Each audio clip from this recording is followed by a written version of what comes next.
because things happen on the track. You want to kill the guy in front of you. And you can't just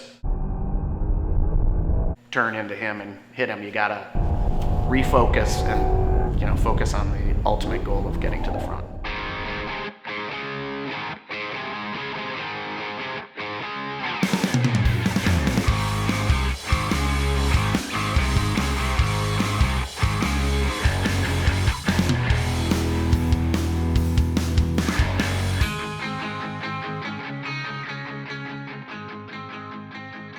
I've always been into cars. Had a lot of Hot Wheels when I was a kid.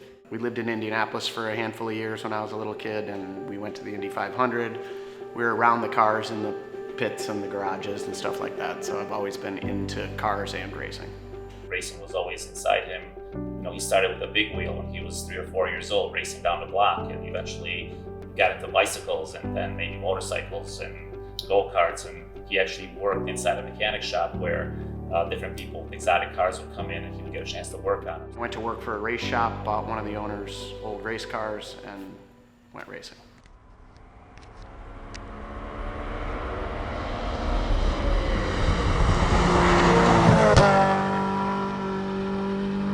Hey, look! That was pretty fast there. I was quick right away. I had some natural talent, but in endurance racing, you have to keep focused for a long period of time.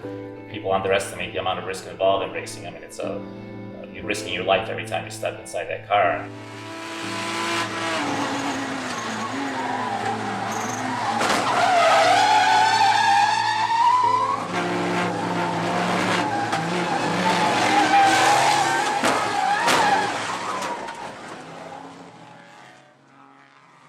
Learning how to take those risks and come out on a winning end is a big lesson for life in general.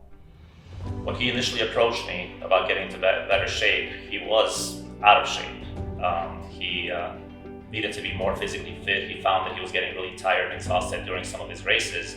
And once I started working out, that flipped a switch where I could have somebody hounding me for hours and not let him by, not lose focus, not make a mistake.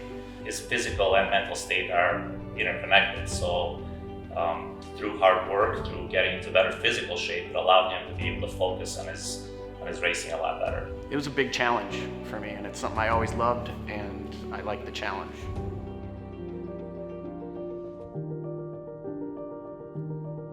The reason he was able to be so successful in racing, I think, is that drive that he had even as a little kid. He knew what he wanted to do, and if he dedicated himself to racing, he knew that he wanted to be a winner. He didn't want to settle for second place. My biggest accomplishment was my only pro podium. I finished third at Homestead, Miami.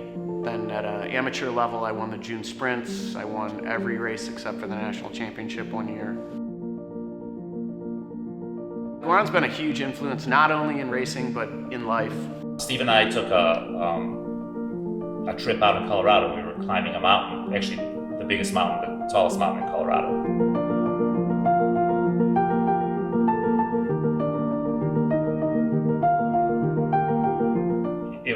The altitude was pretty difficult, and it was a strenuous climb and some dangerous spots, and through it all, he's never done that kind of thing before. So for a very first mountain climb, he took on the biggest mountain in Colorado.